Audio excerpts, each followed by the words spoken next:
Salpicadas con un conocimiento descompuesto. Esta es la tercera salpicada de esta reflexión sobre Golden Shower con Freire. Entre la pedagogía y sus artes, pertenezco a una comunidad en la que abrazamos cada vez con más fuerza una inefable potencia asociada a las formas narrativas del conocer. Aunque a menudo es de difícil definición en los habituales contextos de producción y circulación del conocimiendo, su erótica inmediata deviene de una restauración de lo propio y lo íntimo. El reconocimiento de la experiencia autoetnográfica y autobiográfica que asociamos a la investigación narrativa nos llevó más de una vez a atravesar el umbral de nuestras instituciones, con un sentir que escruta una transformación en nuestra relación con el conocimiento y con nuestras producciones. Desde el año 2012 empollo el grupo de investigaciones en educación y estudios culturales de la Universidad Nacional de Mar del Plata. Allí la investigación narrativa es comprendida no solo como una metodología, sino también como una forma de conocer, ser y saber. Además de conceptual y metodológica, es eminentemente una forma estética, pedagógica, política, epistemológica y ontológica, quizás por su intención de invertir la ecuación y remarcar que es la investigación un tipo de narrativa y no solo la narrativa un tipo de investigación. Es por eso que la narrativa, como forma de investigación, no puede ser valorada únicamente en función de sus procedimientos, en una sacralización a lo metodológico en la construcción del conocimiento, sino que por el contrario, aprendimos a considerarla, a la investigación narrativa, en virtud de los fines a los que se orienta y de los modos en los que su hacer salpica posibilidades vitales. En concurrencia con esta postura compartida en el grupo en educación y estudios culturales de nuestra facultad, la idea de ciencia queda cartografiada en un mapa más abarcador de las formas de normalización y colonización que nos conforman en nuestras institucionalidades. Dirían Selmira Álvarez, María Marta Lledaide y Luis Porta, que ello implica algunas renuncias que desenraízan el conocimiento a nuestro lugar y lo sitúan en nuestra propia cognición sensorial. De un modo no exhaustivo, entre las renuncias que proponen estos autores, ocupan un lugar preponderante el abandono de la objetividad y la neutralidad, de la totalidad y la pretensión de generalidad, y sobre todo el distinguir al narrador de las demás personas de una investigación, excepto por su intención de movilizar procesos de construcción de conocimiento en una comunidad académica determinada. En particular, la potencia de la narrativa despertó mi atención formal en la composición de mi tesis de doctorado en educación, ¿sí? Preocupada por indagar los modos en los cuales se narran las historias en la educación, y especialmente por las disputas de las memorias del bachillerato argentino en la primera mitad del siglo XX. A partir de esa experiencia de investigación, destaqué cómo la subversión epistémica de la narrativa provoca la necesidad de una transgresión en la descomposición de las historias, colocando una interrogación anterior respecto de la enunciación de los sentidos. Señalé por ello cómo el registro del pasado suele olvidar la potencia pedagógica y paradójicamente componen relatos fosilizados y nostálgicos en las que se pierden las utopías queer, ¿sí? Las luchas concretas por poder reconocer, ¿sí? Parte de esa teoría de la educación aún no digerible, ¿sí? Aún no pensable, aún no vivible. Con la erótica de la narrativa me propuse descomponer historias para vigorizar y habitar un pasado más sensible y amable con nuestros deseos, a partir de posibilitar formas de enunciación que reinventen lo recordado. Posteriormente, mi trabajo formal como investigador despertó mi atención sobre lo que nos provocan las historias a nosotros como investigadores. Pasaron a ser de mi interés los relatos afectados y afectantes de la pedagogía. Ello radicó en abrazar una dimensión erótica, sensible y sensorial en la valorización de los registros, no solo lingüísticos, sino también en una recuperación de las formas de expresarnos más allá de lo escrito y de la palabra. Imágenes, abstracciones y metáforas visuales que condensan lenguajes íntimos desde entonces descompone mi enunciación a partir de narrar cómo habitamos sensorialmente una investigación. De este modo, la potencia narrativa desoculta no solo aspectos sensibles, sino, y sobre todo, una primera persona que desprivatiza la experiencia y la confunde con la vida de quien investiga. Este narrar autoetnográfico y autobiográfico, desde el íntimo lugar que habitamos, actúa como una práctica de descomposición del saber de la pedagogía como narrativa de la educación autorizada. Continuando esta experiencia y alimentándola de mi práctica pedagógica y artística, realizo una investigación postdoctoral a partir de una beca en CONICET sobre la emergencia del estudio de los afectos ligados al cuerpo y al movimiento sexual en el campo de la pedagogía. Allí me propongo ampliar los sentidos públicos para el tratamiento de las cuestiones ligadas a la pedagogía, queer específicamente, pero la pedagogía en general, desde las autobiografías de quienes indagan estas temáticas en Argentina. Entre repeticiones y diferencias en sus poéticas de saberes, los registros corporales, estéticos, artísticos, fotográficos y performativos me animan a descomponer esta disciplina desde las sensibles transgresiones vitales de nuestro cotidiano. En esta salpicada, casi en voz alta por su entusiasmada, dudosa y confusa y sumisa enunciación, propongo ejercitar modos posibles de comprender cómo se descompone el conocimiento. En esta tercera salpicada caracterizo la potencia de la investigación narrativa para descomponer a la pedagogía disciplinar, argumentando cómo este modo de conocer desficcionaliza su descomposición y ofrece formas creativas para su reparación nómade. Deviene central el concepto de descomposición, aunque performativo, metafórico y transitorio. A partir de él se perforan genealogías canónicas del saber para abrazar un carácter subversivo, creativo, nómade y débil como condición que restaura modos de conocer, ser y saber expansivos respecto del valor de lo vivo. Las poéticas de los saberes de la investigación, basada en artes, y las metodologías narrativas en la educación colaboran en descomponer, en mi investigación, un ambiente sexual que dejó de ser divino, o que procura dejar de ser divino. Como gotas compuestas de esta salpicada, me interesa mojar a la pedagogía con el placer que producen las gotas del pis y valorizar sus formas de conocer sexual, ya que detienen la paradojal norma imperante en los modos de construir conocimientos. En vez de promover, aplastar el pensamiento poco convencional y original que provoca el conocimiento, o sea, me interesa entonces provocar o traer estos lenguajes, ¿sí?, tan comunes de la construcción de saberes, sobre todo de la teoría queer, ¿sí?, porque creo que promueven, ¿sí?, algo que aparece en la ciencia, que es este mandato también a aplastar el pensamiento, ¿sí?, poco convencional y original. Frente a la normatividad canónica y la burocratización científica, la narrativa valida elementos constituyentes de la erótica, la intimidad y la vida. Tanto el desnudo como el pañuelo verde y el glitter que portan Freire protagonizan metafóricamente una denuncia cívica y negligente en el disciplinamiento de la pedagogía queer. Desde la salpicada que aquí componemos, este desplazamiento se contrapone a una técnica de poder moderno y científico que promueve y depende de la normalización de rutinas, convenciones, tradiciones y regularidades en la producción de los expertos como forma administrativa del conocer y del convivir.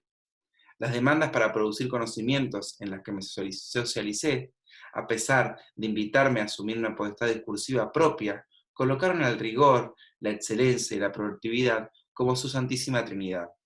Abandonar parcialmente esta linealidad y el doloroso lugar intelectualizado de la pedagogía crítica es entonces una oportunidad para reconocer que lo crítico no es la respuesta a la invasión de una profesionalización científica, sino que es más bien una extensión de la misma, tal como diría Jack Halberstam en su libro El arte del fracaso queer. La narrativa llega entonces para perforar una santa pedagogía, de tener las estrategias de legitimación del conocer, ser y saber, que nos convierten en los autoarrogantes salvadores de la educación y de lo público, diría por ejemplo Giroux. En el juego del orden, la narrativa es una manera de caracterizar fenómenos de la experiencia poshumana, la experiencia, que más bien podríamos comprenderla como el estudio de unas formas en las cuales experimentamos el mundo. Algunos autores en nuestra lengua, como José Contreras, prefieren distinguir su conceptualización a partir de remarcar que las historias son las experiencias que vivimos y la narrativa sería la metodología, ¿sí?, para registrar aquello que vivimos. Para otra diferenciación, en nuestra enunciación solemos usar el concepto de relatores para quienes cuentan una historia ajena respecto de su agencia, y el de narradores para quienes recreamos una primera persona con la cual descomponemos una historia propia o ajena. En cada proyecto de investigación institucionalizado, a pesar de su burocrática presentación, valoré la narrativa como una restauración que transmuta el dato empírico positivado en las propias experiencias eróticas que construyen nuestra investigación. La investigación narrativa en educación autoriza una descomposición de aquellas experiencias con un sentido educativo o pedagógico, que a pesar de ser expandido, reverberado impermanente, ofrece una constelación de aprendizajes corporales y afectivos que actúan como nuestro primer hogar. Junto a ello, podríamos también advertir que dentro de la investigación narrativa se despliegan diversas perspectivas.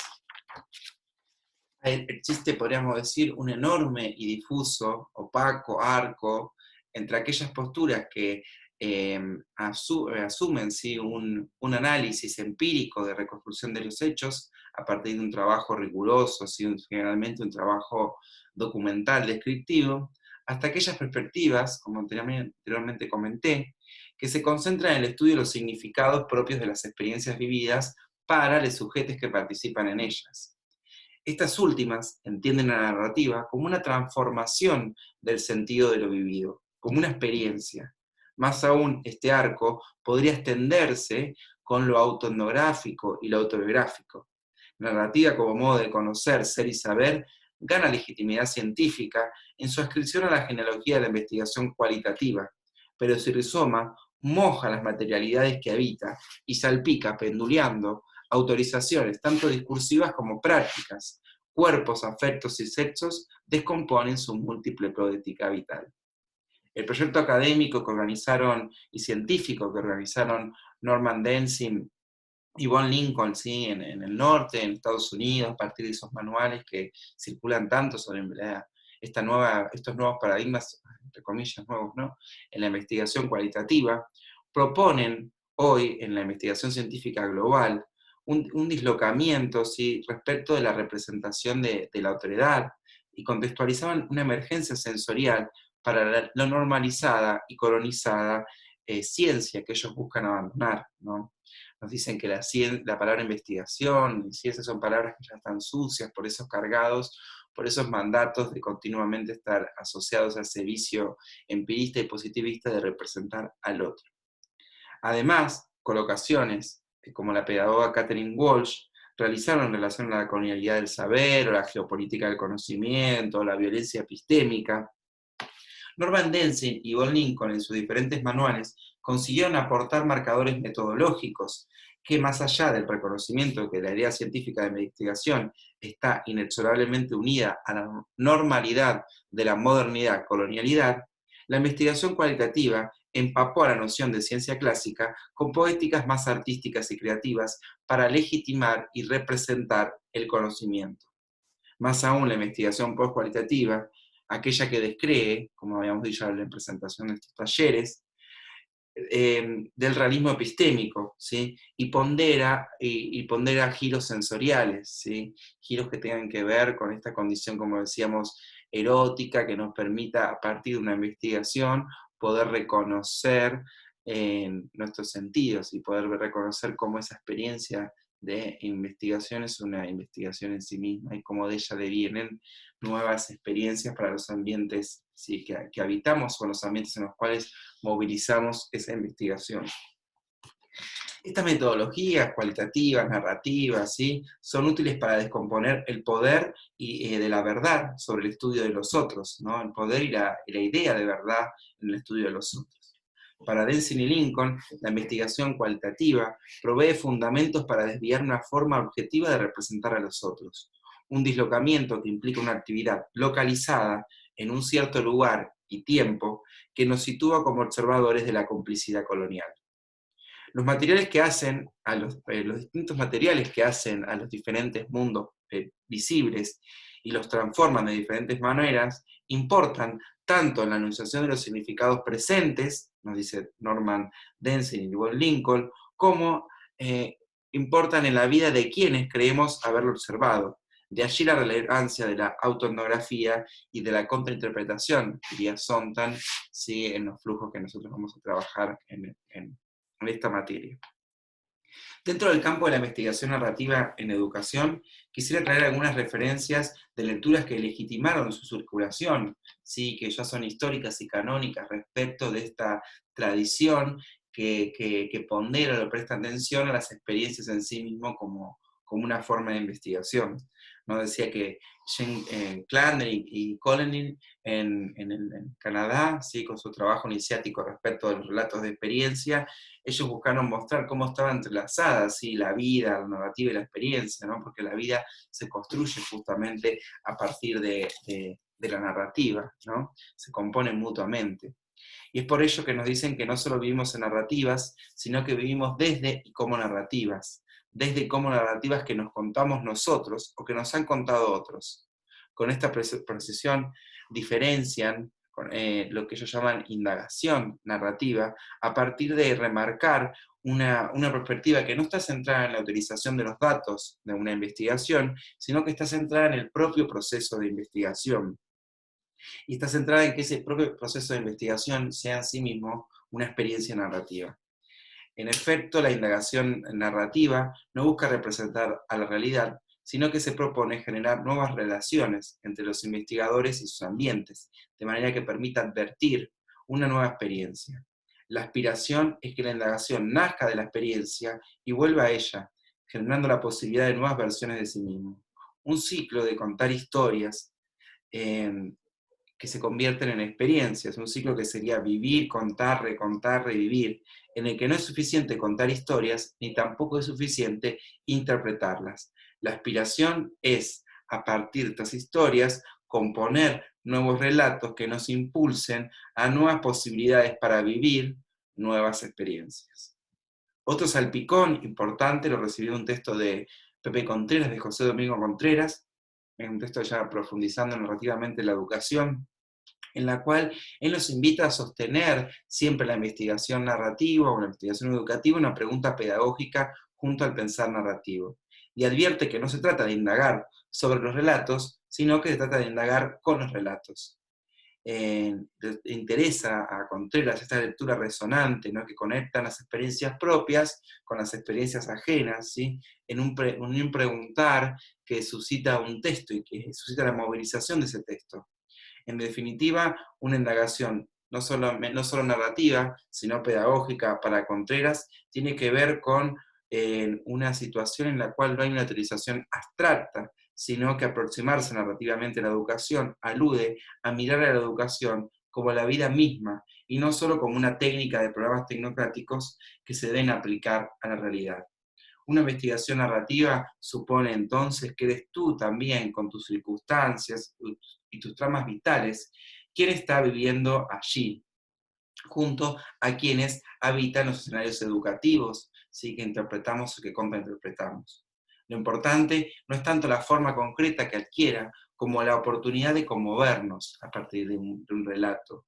Una proyección encarnada de temporalidad para que los relatos que contamos puedan convivir con nosotros, abriendo el futuro más que cerrándolo. Un poco más al sur, María Concepción Pacelli, en Brasil, pensó la narrativa en la investigación en educación como una posibilidad epistemológica para crear nuevas formas de comprensión del sujeto sobre sí mismo y sobre los mundos que representan y que construyen los sujetos. A partir de la producción de sentidos que vinculan nuestras metodologías con los instrumentos más rígidos de los campos de las ciencias exactas y naturales, que siempre abrazan procedimientos más cuantitativos y padronizados para efectuar teorías coloniales y problemas de investigación modernos, Pacelli se nos advierte de los procesos de afectación que se producen, ¿sí? En la producción de conocimiento. Entonces nos dice que las formas de educar narradas en la pedagogía respecto de su cientificidad, son tan importantes, ¿sí?, como las teorías que tomamos conceptualmente en una investigación.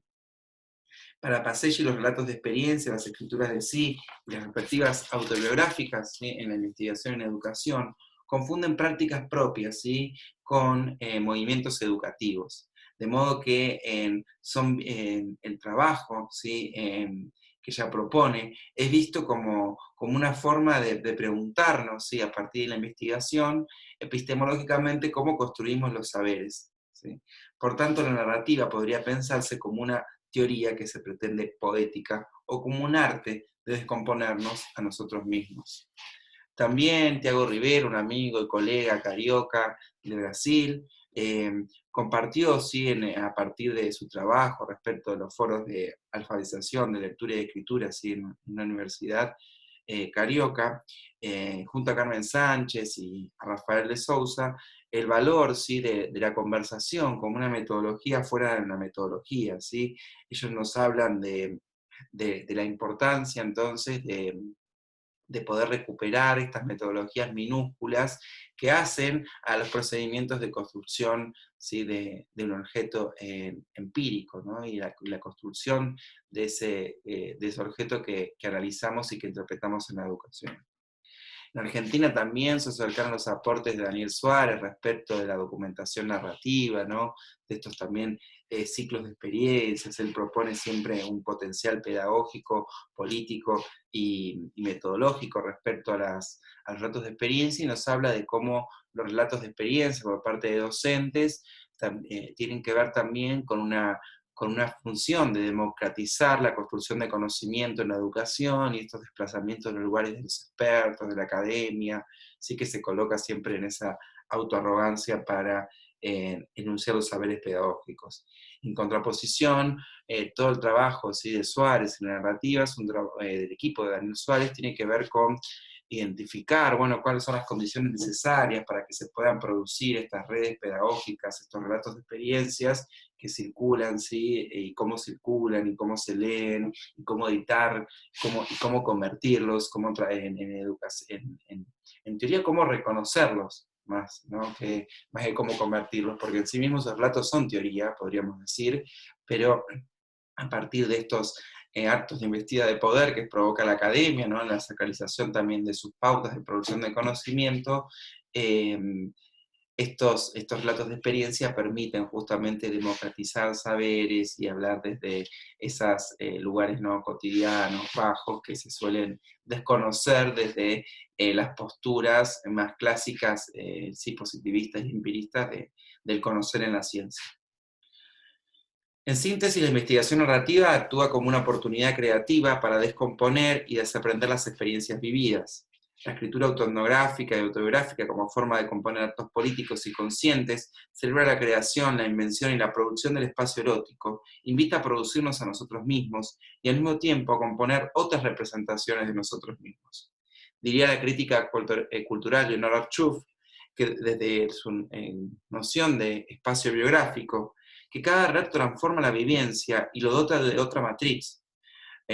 Archuf asoció, ¿sí?, este espacio biográfico al auge del autobiográfico, al giro afectivo, a este valorar de lo íntimo y lo subjetivo que aparece en la investigación social, pero que también reconoce como un clima de época, dice, ¿sí?, a partir de esta época actual que tiene que ver con las confesiones, ¿sí?, con estos géneros discursivos ya más que irrumpen o desbordan esos géneros clásicos de memorias, autobiografías y crónicas, y restauran, dice, una trama simbólica, sí, que reconfigura la subjetividad contemporánea a partir de pequeños relatos del cuidado de sí, ¿sí?, de imperativos que tienen que ver con la conformación global también de una sociedad afectiva, ¿sí?, sensible, y que se vuelven voyerista de este espacio biográfico, ¿no? Ella nos habla de esta efervescencia que hay entre lo público y lo privado, y en cómo la investigación, si a partir de, del giro afectivo, ¿sí?, o esta importancia de las experiencias y lo sensorial, también está explicado en este clima de época, ¿no?, de reality show, y en el cual se mediatiza la intimidad y se espeja esta cuestión en el debate público. Sí, también no podríamos desconocer acá, por ejemplo, la voz de Marlene Guayar, que es uno de estos que también vamos a trabajar, como una mujer en las diferentes clases, como una mujer trans, sí, travesti del sur, que nos habla del concepto de nostredad, ¿sí? Para abandonar esa idea de otredad, ¿sí? Tan presente en la cual uno siempre está analizando un otro, que ese otro es el diferente, el ajeno. Y ella nos propone un poco un desprendimiento boucherístico, ¿no? De mirar esa situación y empezar a hablar por nosotros mismos y dejar de hablar de los demás, ¿no? Y como gotas descompuestas de nuestros yoes, me gustaría como tomar también esta última salpicada como una oportunidad para profundizar en la noción de descomposición, sí que es una noción en la cual venimos trabajando en nuestro equipo y que mencionamos también desde diferentes dimensiones, ¿sí? Algunas más técnicas y analíticas para la construcción del conocimiento y otras más epistemológicas, ontológicas y de discusión respecto, ¿sí? De cuáles son nuestros modos de conocer o de investigar. En mi lengua materna, el verbo descomponer normalmente alude a aislar las diversas partes y elementos que forman un compuesto o un todo. Por ejemplo, un prisma óptico es un cuerpo transparente que descompone la luz en varias luces de un solo color. Además, la descomposición puede ser pensada como desorganizar o desbaratar una determinada cosa, estropear un mecanismo o un aparato y hacer que una persona pierda la tranquilidad. Otro sentido de la descomposición refiere al resentimiento en la salud de una persona o una parte de su cuerpo. También suele significar el estado de putrefacción de una sustancia. Y con tales sentidos más o menos metafóricos, esta idea se vuelve en sí misma una oportunidad para privilegiar una impermanente atención más allá del reduccionismo tecnocrático de la pedagogía. En tal sentido, al partir del concepto de descomposición, destacamos en esta salpicada 4 rasgos provisionales y no exhaustivos que creemos potencializan este nombrar. El primero es un carácter subversivo que reinvierte la ecuación ciencia-narrativa y destaca que la narrativa no es solo un modo de hacer ciencia, sino que la ciencia es un tipo de narrativa que se autoarroga un lugar casi exclusivo del saber. Por otro lado, un carácter creativo asociado a la descomposición, en la cual se vinculan los modos de conocer de la pedagogía a las humanidades, las artes, y se buscan validez, ¿sí? Desde estos campos de producción del conocimiento, muchas veces jerarquizados y despreciados por ese modelo, ¿sí? Científico clásico y moderno que tenemos casi todos incorporados también y totalmente arraigado a la idea de construcción de la ciencia. También la idea de composición, ¿sí? Alude a nosotros para un carácter nómade o fluido, ¿no? Que tiene que ver con esto recursivo y provisional, ¿sí? Que está en constante movimiento y mutación, y que se caracteriza por una impermanencia e inestabilidad, ¿no? Del conocimiento. Y ahí es imposible pensar la composición sin la descomposición, y la descomposición sin la composición, ¿no? Como este carácter fluido de descomponer y volver a componer, ¿no? Y finalmente creo que el concepto de descomposición también lo abrazamos porque tiene una noción frágil, podríamos decir, humilde, ¿no? Es como que renuncia también, esa renuncia a la objetividad o esa condición de asumir una verdad total, ¿no? Y fija como conocimiento. Creo que desde la descomposición se puede advertir, ¿sí? Y este concepto procura más bien funcionar como un recordatorio, ¿sí? De este carácter, como decía, creativo que instaura la narrativa, ¿no? También en las humanidades, en las artes, la composición tiene que ver con estas formas, ¿no? Uno compone, crea. Más en la ciencia más legitimada, por ejemplo, en los trabajos de Denzin y Lincoln que venía mencionando, como estos marcadores de este proyecto también político y académico, de salirse de esa cornealidad de representar a los otros, Michael Phan y Louis Weiss priorizan si el concepto, hablan de procesos recomposicionales, ¿no? Y, y nos hablan de pensar, ¿sí? Como la composición como un arsenal legítimo, ¿sí? Que está entre la representación de lo real y lo irreal, del conocimiento y la ignorancia, o de la subjetividad y objetividad. Aunque estas autoras lo plantean en otro sentido, el concepto también de composición inspiró a María Marta Gedaide a reflexionar sobre los procesos recomposicionales, ¿sí?, del relato sobre la enseñanza, por ejemplo, en su tesis de doctorado, como un recurso para un reconocimiento de una relativa humildad que se desdibuja de la delimitación entre la composición y la interpretación de las historias que escuchamos y que vivimos. A la vez que la palabra composición, en analogía con lo musical, le devuelve la autoría al intérprete, sosteniendo un modo particular de representar algo que involucra en sí mismo un acto creativo, sostenido intencionalmente, aún de un modo implícito.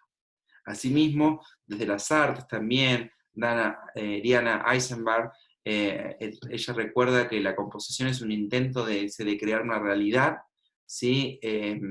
Que puede ser sonora, espacial, que reproduce un momento, dice, y también nos lleva a un encuentro que siempre es azaroso y que no depende solo de que las obras se hagan.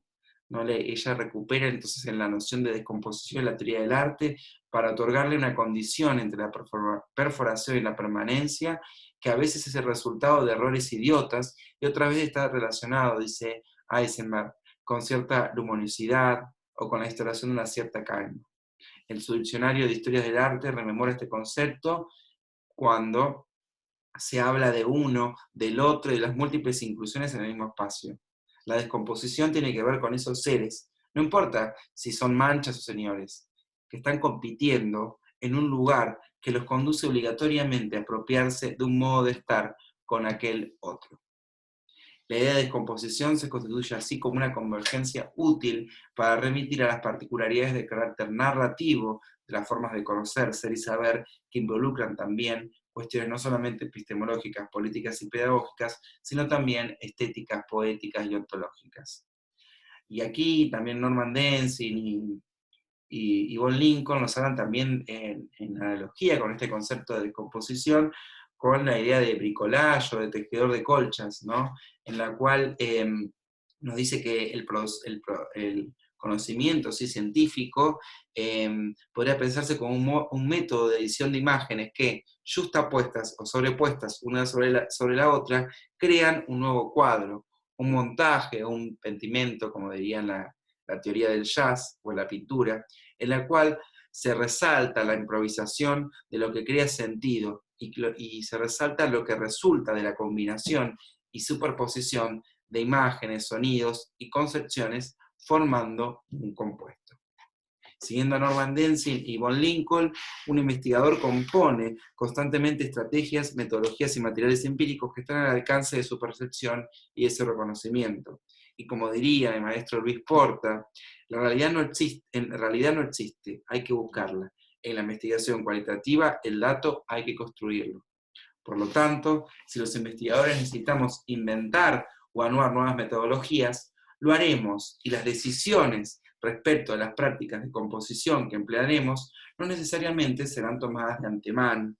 En textos basados con metáforas como esta, la de composición, las de montaje, la de improvisación de jazz o el tejido de colchas, muchas cosas diferentes tienen lugar en un mismo tiempo. Diversas voces, perspectivas, puntos de vista o ángulos de visión actúan allí. A partir de esta experiencia sensorial se descomponen relatos dialógicos que se mueven de lo personal a lo político, que presuponen una audiencia activa y crean espacios de toma y daca entre el lector y el escritor. La descomposición de estos rasgos de enunciación intentan dejar de convertir al otro en objeto de la mirada de la ciencia. De allí esa concomitancia entre la narrativa, la autobiografía y la performatividad. Formas muy diversas de escrituras en las que no solo se va contemplando las palabras, sino toda circulación de discursos con capacidad para regular la emergencia y la producción de subjetividades, tanto normativas como abyectas, estas subjetividades, ¿no?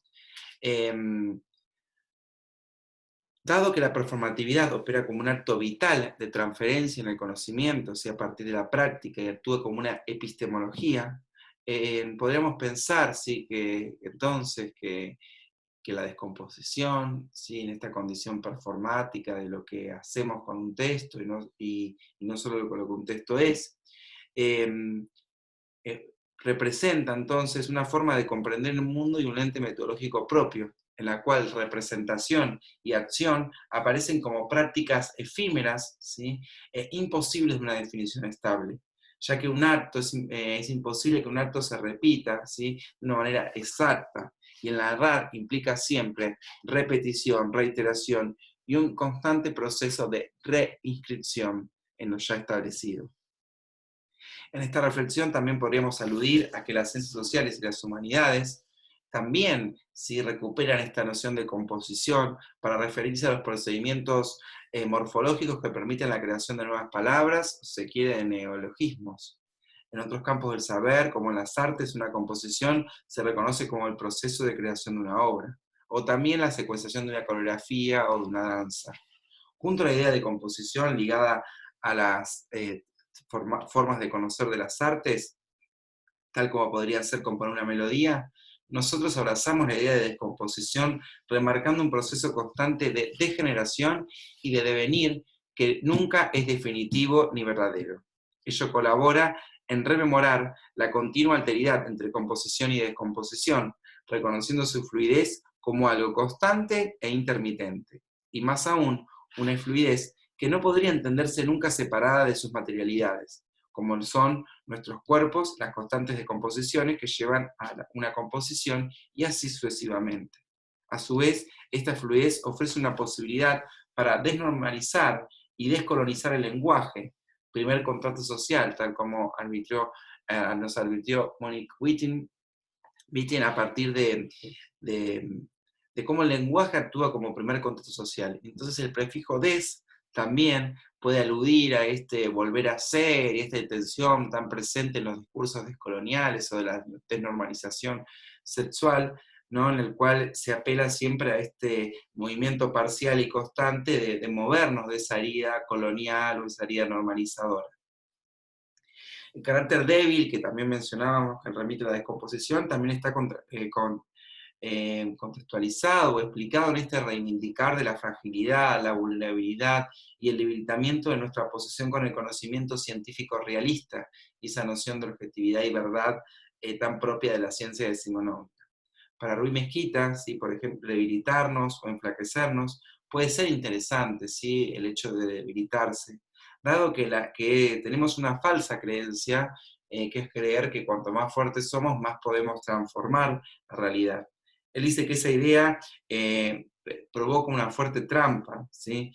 Porque esa idea, paradójicamente, muchas veces, para crecer hay que debilitarse, y como diría él, Edward Glissant, necesitamos debilitarnos para que los otros florezcan y no desaparezcan. Esa condición de debilitamiento cobra envergadura también en la institucionalización de los propios estudios queer, ¿no? De alguna manera también esta metáfora de la descomposición ha transversalizado la propia composición de la teoría queer en el campo académico, como mencionaba en la anterior salpicada, en la segunda salpicada, ¿no? Y ahí Eve Sedgwick, ¿no? Nos hablan también de los estudios queer como una estética purgante y un arte de dejar un arte descompuesto. También Alberstein propone la idea de fracaso, de negatividad, de estupidez, pérdida, carencia, lo lógico, lo oscuro, la crítica, lo imposible, como posibilidades de componer y también de descomponer formas alternativas de producción de conocimiento. Y ahí Alberstein utiliza la noción de baja teoría, ¿sí? A partir de un término adaptado y tomado de Stuart Hall, y en el cual para explorar entonces formas alternativas, ¿sí? Y buscar una salida a las trampas, dice ella, y los callejones sin salidas, en los cuales nos encontramos en esas formulaciones fuertes y binarias de la ciencia. Con lo cual la baja teoría para ella es una teoría debilitada, que nos acerca a la posibilidad de reconocer las alternativas que se escondan en el terreno de lo negativo, de lo oscuro, lo ilógico y lo menudo imposible. Entonces la crítica y el rechazo son reivindicadas como formas de atravesar esa división que hay entre la vida y el arte, la práctica y la teoría, el pensar y el hacer, para llegar, nos dice Albert, a un territorio más caótico de conocimiento y de desconocimiento. en la medida en que sin ley del fracaso, sin pérdida, sin debilidad y sin lo inapropiado, puede que nos desviemos de las disciplinas y de las formas habituales de pensar. Nos dice Alberstein que las disciplinas califican y descalifican, legitiman y deslegitiman, premian y castigan, se reproducen a sí mismas de forma estática para reprimir la disidencia. A pesar de que Alberstein caracterizó esta época como benevolente para experimentar la transformación disciplinaria que representa el proyecto de generar nuevas formas de conocimiento, las disciplinas que se crearon hace más de 100 años para responder en ese entonces a las economías de mercado y las demandas de una experiencia limitada, ahora están cada vez perdiendo más relevancia porque son incapaces de responder al conocimiento del mundo que hoy llamamos real y de los intereses que tenemos quienes estudiamos en esa ciencia. En la perforación del mundo que compone las ciencias reales, Catherine Walsh también habla de la narrativa como una forma de producción y de circulación de saberes sometidos y como un arte de ir contra sí mismo, siempre y cuando se refiere a su poder disciplinario. Como Susan Sontag, en su grito contra la interpretación, la descomposición alude a que interpretar es empobrecer y reducir el mundo para instaurar un mundo sombrío de significados, es convertir el mundo en este mundo. Como nuestro mundo está bastante reducido y empobrecido, descomponer es una oportunidad para que desechemos, hasta tanto experimentemos con más inmediatez cuánto tenemos. La descomposición actúa entonces como un juego válido para contrarrestar un código que no será de la ley ni de la normalización, sino será el del fracaso, de la pérdida y lo inapropiado, porque puede ser que nos desviemos al menos un poco de las disciplinas y a partir de la descomposición podamos cuestionar esas formas rectas, éteras o habituales de pensar. La construcción del conocimiento en la pedagogía, en su funcional constitución, privilegió siempre una mirada normativa que valorizó los modos de conocer de la ciencia moderna, el positivismo, lo intelectual y el dato empírico. Sin embargo, el reconocimiento sensorial tensiona su descomposición y evidencia algunos límites en los saberes de su privilegiado grafocentrismo. Incluso dentro de la tradición eurocéntrica se lamenta la pérdida de saberes, ¿sí? En el lenguaje, en la cultura escrita, ¿no? Podríamos citar un montón de teóricos descoloniales, pero además dentro de esa literatura más romántica de la modernidad, Jacques Rancière, ¿sí? Desde el campo pedagógico también más disciplinado, cuestionó ¿sí? Los principios que rigen ¿sí? Las maneras en las cuales se media el pensar, el ser, el ver y el sentir de las cosas y del mundo, nos dice.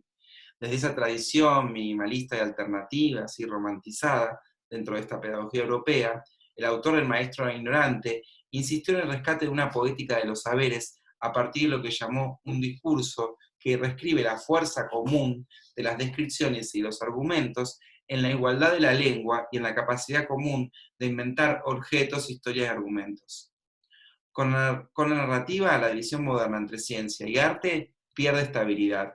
A partir de unas pocas imágenes, ¿sí? En esta presentación o en estas imágenes también metafóricas que vamos construyendo, recuperamos un parcial abandono de ese grafocentrismo ¿sí? empírico como una manera de potenciar las invisibilidades que despliegan las metodologías artísticas, performáticas, narrativas, cualitativas o postcualitativas en la educación, autoetnográficas también. Sí, y en ese sentido, como también expresaba en la introducción a estos talleres, la descomposición nos permite pensar, bueno, qué hacemos con la teoría, pero también qué hace la teoría con nosotros, ¿no? Como cierre también de esta salpicada, entonces, mi intención es poder habitar estas discusiones, ¿sí? Desde un conocimiento descompuesto,